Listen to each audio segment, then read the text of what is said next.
compter 25 fois, ok? Parce que ça me gêne trop. 1, 2, 1, 2, 3, 4. Vous écoutez Un peu gênante. Un podcast de Lucie Et Camille. On vous balance nos anecdotes plutôt intimes et gênantes. Parce que vous aussi, vous en vivez. J'ai une tache de naissance sur la chatte. Je parle de ma chatte à chaque épisode. Ok. En fait, ce qui est trop gênant, c'est que j'ai ça depuis que je suis toute petite. Et donc, toute ma famille sait que j'ai cette tache de naissance. Mais quand j'ai toute ma famille, c'est genre pas juste ma mère, mon père et mes frères. Genre vraiment tout le monde, tu vois. Parce que quand j'étais petite, je me baladais à poil, tranquillou. Sauf que c'est pas parti, tu vois. Une fois, je sais pas pourquoi. Genre, je sais pas c'est quoi la discussion qui a mené à cette information. Mais genre... J'étais en train de parler à ma mère et puis elle m'a dit « Ah oui, tu sais que quand ton grand-père il est mort, eh ben, on lui a rasé la bite. » Et que c'est trop fou. Il avait aussi une tache de naissance au même endroit que toi. Et depuis, je suis traumatisée. Et du coup, je comprends pas pourquoi elle m'a dit ça. Je voulais pas savoir. Et un autre jour, j'étais en famille, on regardait des films d'enfance. Et donc c'est dans mon jardin comme ça. Et tu sais, on avait une vieille piscine gonflable, genre style Emma comme ça. Et évidemment, je suis à poil. Je sais pas pourquoi j'étais tout le temps à poil quand j'étais petite, mais bon voilà. Et du coup, on voit blinder ma tache de naissance. Et en fait, j'ai regardé ce film avec genre toute ma famille, genre mon oncle et mon beau-père et tout plein de gens. Et j'étais là genre, oh, et j'étais toute rouge. Mais ce lien que tu partages avec ton grand-père, Mais c'était... la tache de naissance dans les parties génitales. Putain, mais tu sais que moi, j'ai une méga tache de naissance sur mon bas du dos, qui Ah ouais fait tout mon bas du dos et qui s'étend sur mes fesses. What? Mais tu m'as Sur jamais la dit. droite. Ah, moi j'ai une méga tache de T'as naissance. une méga tache de naissance qui t'étend... What? Vraiment, genre de là, comme ça quoi. Énorme. Mais je comprends pas Alors- pourquoi j'ai jamais vu. Mais va savoir d'où ce truc est un méga complexe chez moi. Et c'est un endroit de mon corps que genre je déteste et qui m'a blindée complexée. Mhm. Et quand j'étais petite aussi, on était au courant que j'avais genre cette énorme tache de naissance sur mon cul. Et donc, Ça me rassure trop. Je suis trop contente qu'on Et partage j'ai eu ça. la même chose, genre toute ma famille qui sait que j'ai cette tache de naissance sur mon cul et que mon oncle a la même. Cette tache de naissance en bas de mon dos, elle est un peu genre en relief, un boursouflé comme ça, tu vois, et c'est ça qui m'a blindée complexée. C'est une partie de mon corps avec laquelle j'ai dû m'habituer, que j'ai dû accepter et éventuellement aimer. Pendant les rapports sexuels, genre, on a tous, genre, je pense, une partie du corps où on est un peu pudique, tu vois, de cette partie de son corps, et on devient un peu, genre, conscient de notre propre corps. Et moi, c'était blindé ma zone. Et vraiment, il n'y a pas une personne avec qui j'ai eu des rapports, avec qui j'ai, genre, j'ai fait genre, non, mais totalement chill, check ma tâche de naissance, quoi. Personne. Sauf que bon, une fois que tu t'installes dans une relation un peu plus longue, il vient ce moment où genre, où tu dois t'accepter, quoi, parce que ça devient un peu inévitable. Sauf qu'en fait, c'est tellement un complexe que j'en ai jamais parlé. Tu peux même pas verbaliser le complexe, Non. quoi. Et donc, il me faisait un massage, et il commençait à me masser les épaules. Et j'étais genre, ok, trop bien. Après, il descendait un peu genre dans mon dos et tout ça, j'étais genre, trop cool. Puis après, il descend un peu trop bas. Et là, mais j'avais vraiment, genre, j'étais hyper contente, j'avais la gueule dans l'oreiller, les mains, genre, vraiment, je serrais le matelas, et j'étais là, ok Camille, respire. En plus, j'allais avoir la détendue, elle était en train de me masser, et moi, genre, j'ai l'impression que mon dos, en un coup, il a fait genre, tous mes os se sont relevés. En fait, il y a rien à voir, il y a rien, genre vraiment, il y a rien d'anormal, il y a rien de bizarre, il y a rien de moche, mais c'est vraiment juste purement moi qui ai créé ça dans ma tête, tu vois, comme j'aurais pu être complexée, je sais pas, moi, de mes avant-bras, ce qui n'a aucun sens.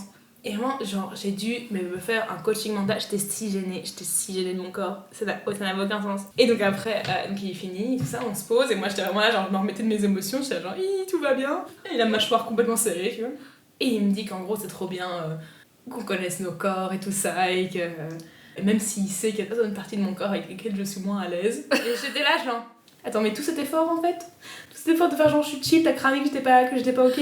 Comment il a su? Je sais pas comment il a su. Il a rien dit en plus. Je pourrais voir. Mhm. Je te montrerai jamais ma tâche. Ah, comment j'ai dit oui? J'ai même pas négocié. Le moment où je me suis rendu compte que j'avais un problème avec la nudité, je faisais du woofing, donc ce truc où tu vas dans une ferme et tu bosses pour les gens de la ferme et en échange t'es logé et nourri. Et il y avait plein de gens hyper cool, je rencontre plein de jeunes, je me sens hyper à l'aise, il y a un mec trop hot, c'est là genre... Ouh. Et on ramasse du foin, enfin hyper cliché, vraiment, on ramasse du foin avec une fourche. Et donc on transpire nos lives et on crève de chaud. Et à un moment, tout le monde est là genre, oui c'est le midi, avant d'aller bouffer, ça vous dit qu'on aille nager. Et j'étais là, ouais trop, on va nager. Et puis on se rapproche de la rivière, donc on est genre 4-5. Et là d'un coup il y a un mec qui est là genre, bon du coup tout le monde est ok avec le skinny dipping, ça vous va si on va nager à poil? Et donc tout le monde fait oui oui, et donc tout le monde se fait ça. Et puis d'un coup je fais un petit check avec moi-même et puis je me rends compte que en fait je suis pas ok avec le skinny dipping, que je suis hyper gênée. Je suis debout avec mes grosses bottines de marche, eux ils sont tous tout nus. Et déjà, j'aime pas être moi à poil, mais j'aime pas voir les autres à poil. Ça me gêne de voir les autres à poil. Et donc, quand je vois les parties génitales, ça me gêne de dingue. Et tout le monde est méga chill. Et genre, ils vont tous dans la putain de rivière. Et moi, je suis assise à côté. Et j'ai rien à faire. J'ai pas mon tel, j'ai rien. Genre, je peux juste leur faire coucou de loin. Et je suis là en train de vraiment, je prends des brins d'herbe et je joue avec un mental et tout ça. Et comment ils étaient vraiment là, tu veux pas venir? J'étais là, non je suis pas à l'aise en fait avec le fait d'être nue. Bref, j'étais hyper trop mal et j'étais là, ok, donc je suis pudique, c'est un truc, C'est un fait, c'est là, un je fait. pense que c'est établi. D'ailleurs, cette tâche, ma sœur savait que c'était un complexe pour moi. Elle m'a dit, mais va en parler à ton médecin. Oui, genre c'est un problème de santé en fait.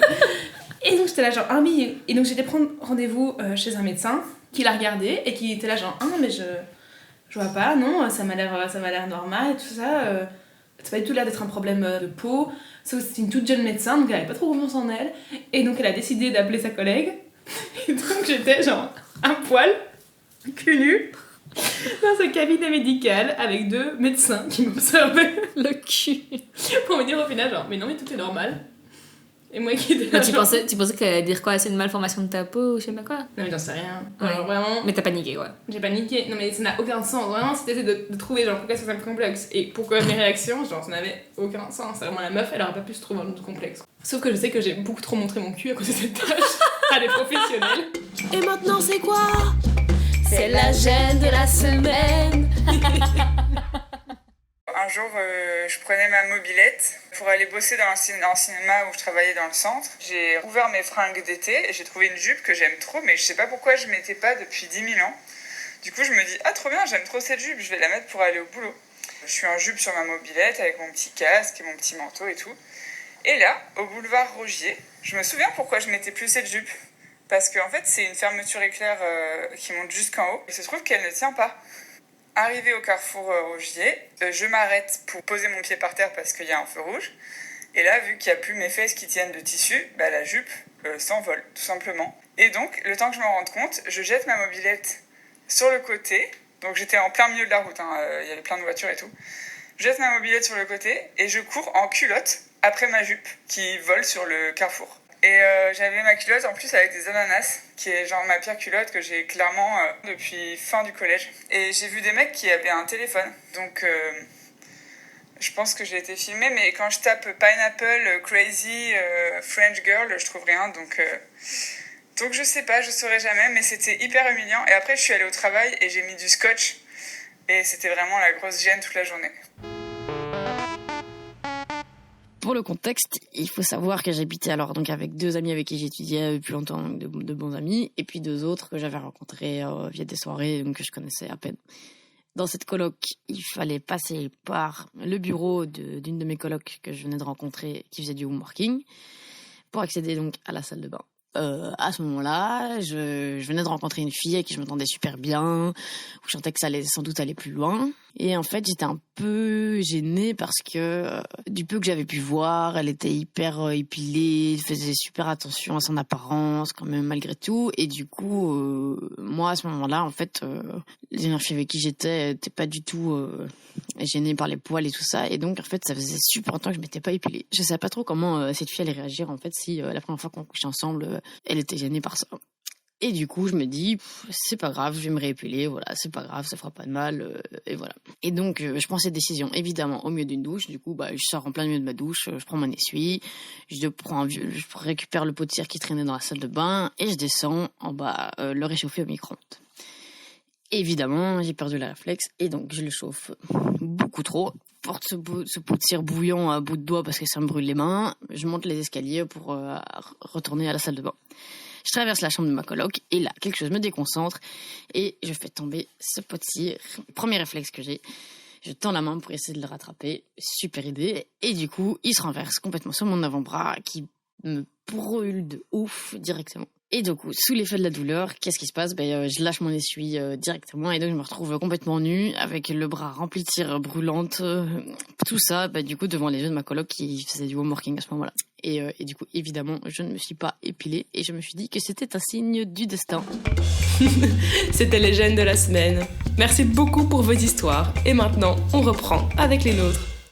On se faisait genre 1-2 jours, on va travailler sur le podcast, un peu résidence. Genre, ultra bon élève.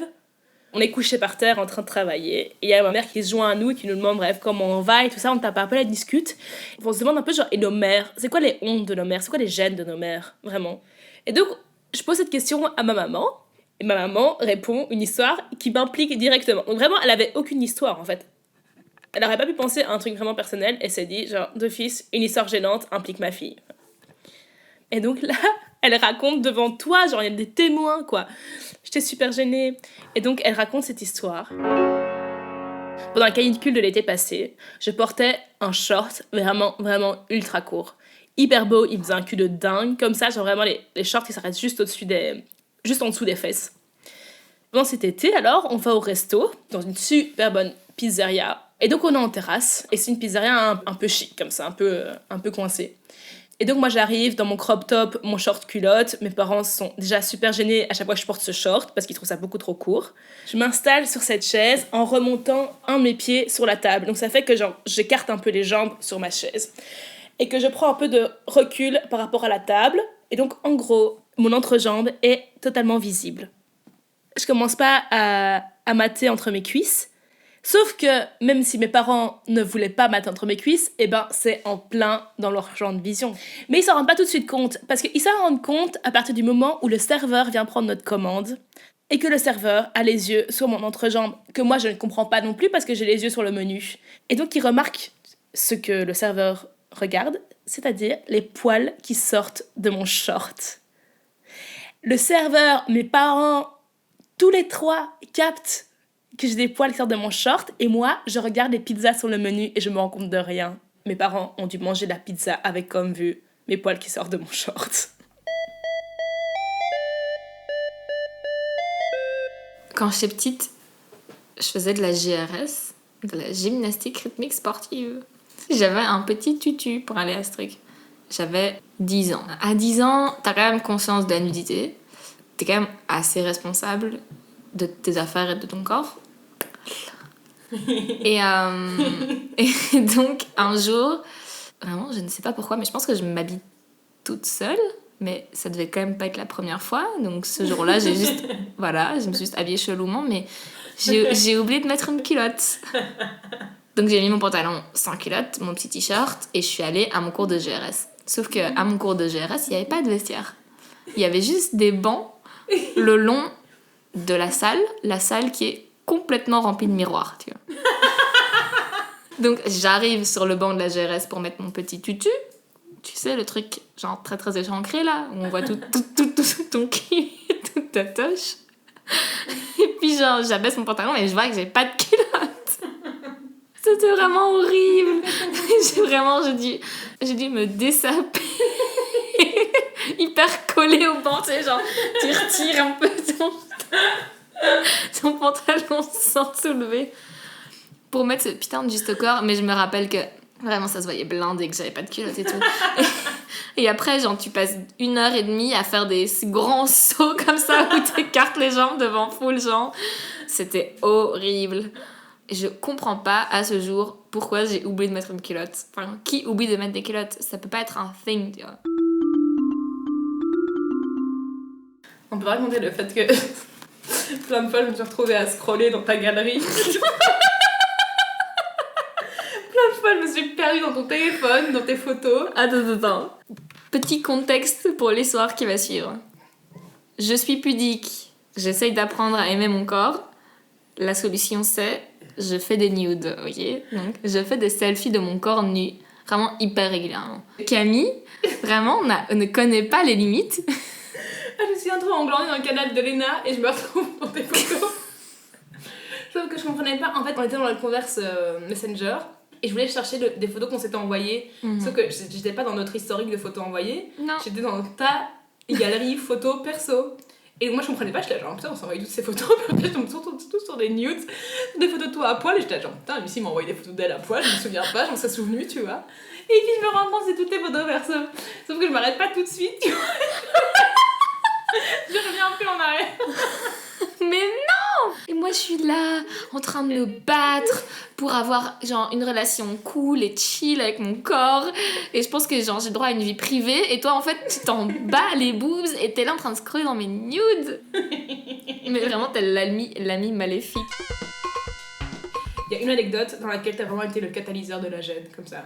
T'as cramé qu'il y avait de la gêne, mais genre moi j'ai rien cramé tu vois, j'ai pas du tout compris que je pouvais causer un moment gênant. À fond. Genre, en gros, j'avais une pote qui avait un crush sur Camille. Camille savait pas trop. J'avais oublié, en tout cas. J'avais un peu cramé ma pote à Camille, ce qui est pas très cool de ma part, mais je suis pas très pro secret, tout ça. Mais Camille avait complètement zappé dans sa tête, et Camille qui est méga à l'aise avec ses seins et son corps, grand bien lui fasse. On se retrouve un jour à 3 chez moi en train de chiller, avant d'aller à une soirée. Et Camille est là genre comment je vais m'habiller, quel soutif va me faire les meilleurs boobs, est-ce que j'en mets un ou pas, gna gna. Et donc elle se pose toutes ces questions, mais face à nous, donc dans cette petite pièce, ma pote est en crush. Et Camille s'est foutue à poil, elle se soulève son t-shirt, elle enlève son soutif, elle était là les seins collés ou pas collés, enfin genre tout un machin.